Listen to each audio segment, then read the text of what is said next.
नमस्ते साथियों, हिंदी सचेतन चैनल पर आपका स्वागत है। साथियों, मैथ्स चैनल के माध्यम से आपको टीजीटी पीजीटी पाठ्यक्रम में सम्मिलित हिंदी साहित्य का इतिहास को प्रमाणित पुस्तकों के माध्यम से पढ़ाऊंगी।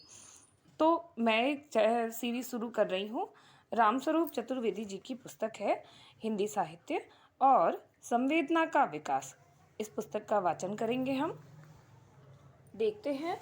इस पुस्तक को पढ़ने से पहले हम सबसे पहले आमुख को पढ़ेंगे। तो आइए आमुख में देखते हैं रामस्वरूप चतुर्वेदी जी ने क्या लिखा है। आमुख प्रस्तुत अध्ययन में भाषा और साहित्य के साथ साथ तथा उनके माध्यम से हिंदी भाषी जाति के जीवन मूल्यों के विकास को भी रेखांकित करने का उपक्रम हुआ है। यूँ भाषा साहित्य और संस्कृति के संपृक्त संदर्भ में यह हिंदी साहित्य के साथ हिंदी संवेदना का इतिहास भी होने का यत्न करता है। इसे तब हिंदी साहित्य के इतिहास की तरह पढ़ा जाना चाहिए और साहित्य की तरह भी। आधुनिक युग में साहित्य के इतिहास की यह नई महत्वाकांक्षा कही जा सकती है। इस दृष्टि से वृत्त यहाँ सर्वांगपूर्ण न होकर चयन धर्मी है और युग का विश्लेषण तथा विवेचन प्रतिनिधि रचनाकारों के आधार पर हुआ है। यदि विवेचन सही परिप्रेक्ष्य के में अलग हुआ है तो अलग से फिर मूल्यांकन की अपेक्षा नहीं रह जाती। संवेदनात्मक विकास को समझने में सुविधा हो, इसलिए कवि कीर्तन की बजाय कविता कीर्तन की दृष्टि यहाँ प्रमुख है। तो ये रामस्वरूप चतुर्वेदी जी का के द्वारा कथित कोटेशन भी बन सकता है। संवेदनात्मक विकास को समझने में सुविधा हो, इसलिए कवि कीर्तन की बजाय कविता कीर्तन की दृष्टि यहाँ प्रमुख है। इसे हम कोटेट कर लेंगे। आगे देखते हैं। इतिहास में बल इतिवृत्त पर होता है। विकास में इतिवृत्त के उस अंश पर जहाँ दिखाया जाता है कि एक युग अपने पिछले युग से और एक रचनाकार कालक्रम में अपने पहले से रचनाकार से कहाँ और क्यों भिन्न तथा विशिष्ट है। भाषा साहित्य और संस्कृति के अंतर संपर्क में हिंदी क्षेत्र और वहाँ के जन समुदाय की संवेदना कैसे विकसित होती गई है और साहित्य उसे किस रूप में प्रतिफलित करता है, यह इस समूचे अध्ययन की अंतर्वस्तु है।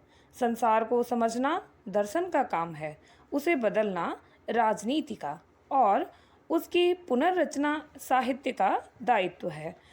साथियों, इन पंक्तियों को भी हम कोटेट कर लेंगे। ये भी रामस्वरूप चतुर्वेदी जी द्वारा कथित पंक्तियाँ।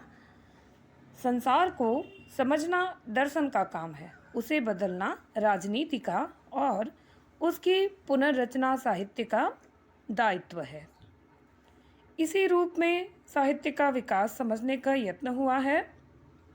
रामचंद्र शुक्ल ने अपने इतिहास में आधुनिक गद्य साहित्य परंपरा के प्रवर्तन का विवेचन आरंभ करते हुए जनता और शिक्षित जनता के बीच जो सूक्ष्म अंतर किया था, उसकी स्पष्टतर पहचान अब आधुनिक साहित्य के विस्तृत होते फलक में देखी जा सकती है।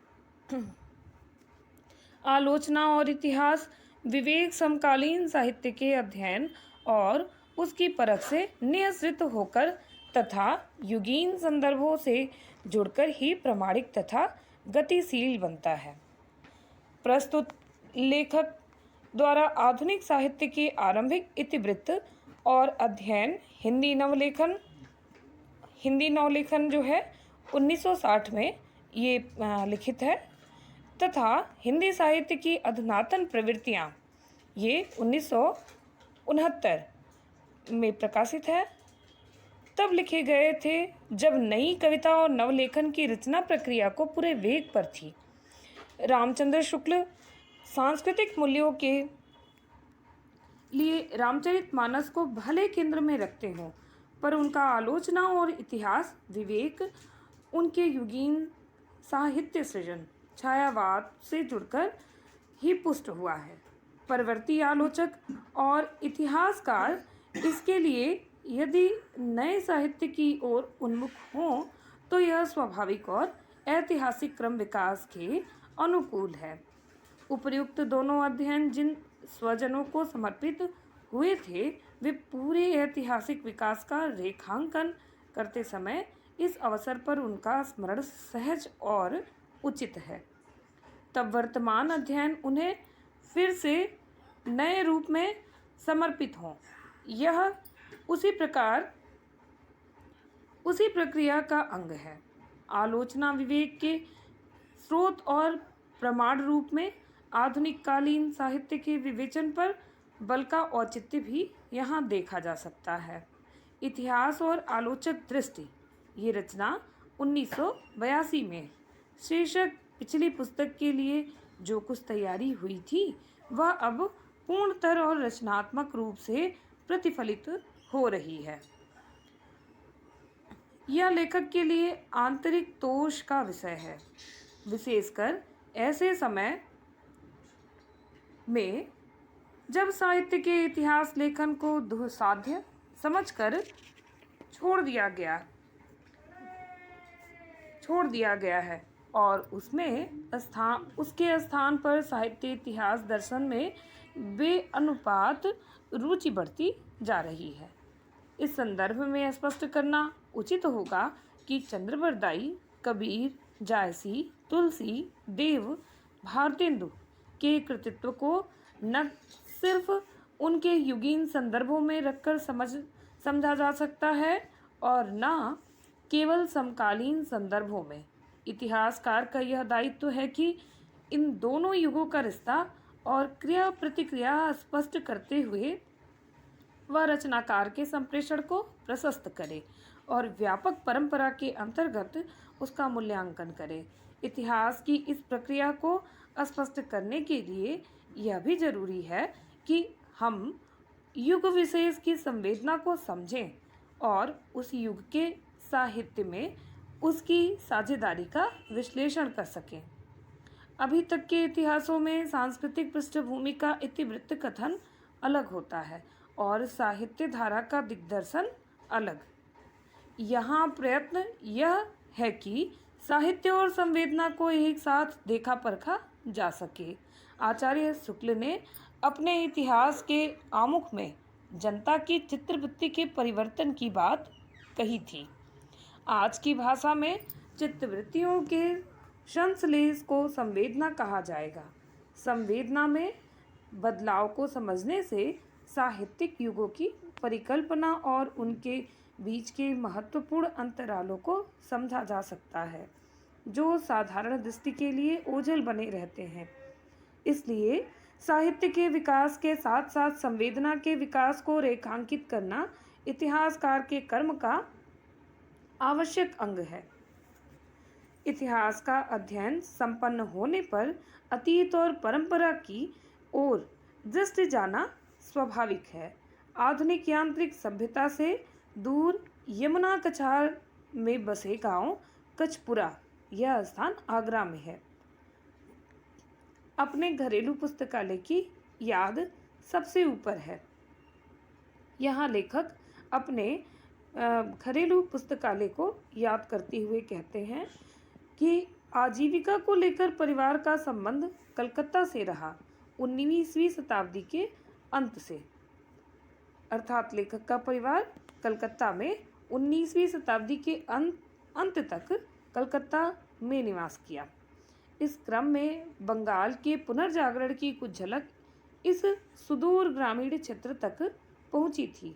घरेलू पुस्तकालय बहुत कुछ इसी सिलसिले से बना, जिसकी शुरुआत पितामह पुरुषोत्तम दास चतुर्वेदी ने की, अर्थात रामस्वरूप चतुर्वेदी जी के पितामह अर्थात दादाजी का नाम पुरुषोत्तम दास चतुर्वेदी था। न केवल पुस्तकों के संग्रह बल्कि अनेक समसामयिक पत्र पत्रिकाओं में उनकी पूरी रुचि थी। यद्यपि अपने व्यवसाय से उनकी इस रुचि का कोई संबंध नहीं था। सरस्वती, विशाल भारत, माधुरी, चांद आदि कोई ऐसी पत्रिका न थी जिसे वे न मंगाते हों। यहाँ बात लेखक अपने पितामह की रुचि की बात कर रहे हैं और यह सभी पत्रिकाओं के उस समय चलने वाली पत्रिकाओं के नाम हैं। सरस्वती, विशाल भारत, माधुरी, चांद, ये उस समय प्रकाशित होने वाले पत्रिकाओं के नाम हैं। आगे है शैक्षणिक योग्यता के संदर्भ में वे मिडिल उत्तीर्ण थे और अपने ग्रामीण अंचल के पहले विधिवत शिक्षित व्यक्ति थे। मिडिल विकास विशाल भारत संपादन बनारसी दास चतुर्वेदी के पिताश्री उनके मित्रों में थे और इस नाते पत्रिका के आरंभ से उसके क्रमिक विकास में उनकी रुचि होना स्वाभाविक था। पितामह के संग्रह को अगली पीढ़ी ने संवर्धित किया अपने अपने प्रिय लेखकों की कृतियों से, जिनमें बड़ा भाग स्पष्ट ही उपन्यासों का था। बंकिम चंद्र चटर्जी और कुछ समकालीन कथाकारों की रचनाएं इस पुस्तकालय में थी। जॉर्ज रेनॉल्ड्स के रहस्य रोमांच प्रधान उपन्यास थे और देवकीनंदन खत्री तथा उस प्रकार के अन्य लेखकों की तिलिस्मी रचनाएं थीं। बंगला और अंग्रेजी उपन्यास अनुदित रूप में थे। कुछ नाटक जीवनियां तथा सामयिक विषयों पर लिखी पुस्तकें थीं। मैथिली शरण गुप्त की भारत भारती भी थी। पितृत्व मेघराज, भगवान दास, लक्ष्मण प्रसाद, राधा मोहन दामोदर दास तथा पिता त्रिलोकीनाथ ने अपनी अपनी रुचि से इन पुस्तकों का संकलन किया था। गांव के रिश्ते के चाचा देवी प्रसाद तथा मदन लाल भी इस पुस्तकालय से जुड़े थे। इनमें मदन लाल चतुर्वेदी ब्रजभाषा के कवि थे और कलकत्ता में दैनिक लोकमान्य पत्र के संपादक। अपने छोटे भाई ब्रह्मानंद तथा बहन सत्यवती के सहयोग से मां शांता की देखरेख में इस घरेलू पुस्तकालय की देखभाल हम लोगों का एक प्रियतर कार्यक्रम था, मुख्यतः अपने मनोरंजन के लिए। अर्थात यहाँ लेखक के छोटे भाई का नाम है ब्रह्मानंद और बहन का नाम है सत्यवती और इनकी माताजी का नाम है शांता। ये सभी रामस्वरूप चतुर्वेदी जी के रिश्ते हैं। ब्रह्मानंद छोटे भाई, बहन सत्यवती और माँ शांता पिता त्रिलोकीनाथ। तो हमने इनके परिवार के सभी सदस्यों के नाम लिखे। साथियों, इसे आप कहीं जरूर नोट कर लीजिएगा। आगे देखते हैं। देखभाल में हम लोगों का एक प्रियतर कार्यक्रम था, मुख्यतः अपने मनोरंजन के लिए। वह सारा बिताया गया समय इस रूप में आगे उपयोगी होगा, इसका तब गुमान भी न था। अब वह पिछली पीढ़ी तो स्मृति शेष है, जिसे आज प्रमाण निवेदित करके ही संतुष्ट हुआ जा सकता है। साहित्यिक रुचि बनने के आरंभिक दिनों में सर्वश्री परमेश्वरी दास, शिवदत्त, जगदीश चंद्र, विठल शर्मा चतुर्वेदी जैसे स्वजनों तथा Pandit Raj Bahadur Awasthi, professor C.N. Chauhan, reverend R.T. Slater, मैस्यो I.A. एक्सट्रॉस और प्रोफेसर द्वय धीरेन्द्र वर्मा, सतीश चंद्र देव जैसे गुरुजनों का योगदान अविस्मरणीय है। पुस्तक का अधिकांश रामचंद्र शुक्ल शताब्दी वर्ष 1984 में लिखा गया है। गत वर्ष तक आचार्य शुक्ल के संबंध में कई प्रकार के आयोजन हुए, जिनमें से कुछ में भागीदारी करनी हुई। इन गोष्ठियों की चर्चा परिचर्चा से रामचंद्र शुक्ल और उनकी इतिहास तथा आलोचना प्रक्रिया को लेकर अपनी समझ बढ़ाने का अवसर हुआ।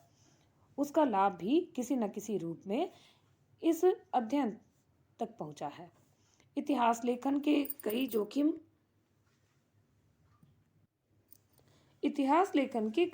हैं। समकालीन साहित्य को लेकर एक है। कितना समकालीन इतिहास में स्वीकार्य हो, यह बराबर विवाद का विषय रहा है। आचार्य शुक्ल ने अपने इतिहास के प्रथम संस्करण के वक्तव्य में लिखा है, पहले मेरा विचार आधुनिक काल को द्वितीय उत्थान के आरंभ तक लाकर उसके आगे की प्रवृत्तियों का सामान्य और संक्षिप्त उल्लेख करके ही छोड़ देने का था, क्योंकि वर्तमान लेखकों और कवियों के संबंध में कुछ लिखना अपने सिर पर बला मोल लेना ही समझ पड़ता था। पर जी न माना। वर्तमान सहयोगियों तथा उनकी अमूल्य कृतियों का उल्लेख भी थोड़े बहुत विवेचन के साथ डरते डरते किया गया है। तो ये कथन शुक्ल जी का था। आगे कहते हैं लेखक, इस जी न मानने के पीछे शुद्ध भावात्मक कारण नहीं, वरन समकालीन साहित्य के प्रति कृतज्ञता ज्ञापन की उत्कट इच्छा है, जिसने इतिहासकार की साहित्यिक रुचि और उसके आलोचनात्मक विवेक के बनने की में योग दिया है। और वास्तविक कृतज्ञता ज्ञापन महज करने से नहीं होता, उसकी कीमत चुकानी पड़ती है। तभी किसी एक लेखक द्वारा प्रस्तुत इतिहास क्रमशः इतिहास के सामान्य प्रवाह में स्वीकृत हो सकता है। रामस्वरूप चतुर्वेदी, 15 जनवरी 1986। धन्यवाद साथियों। द्वितीय संस्करण की भूमिका के साथ हम मिलते हैं अगले वीडियो में।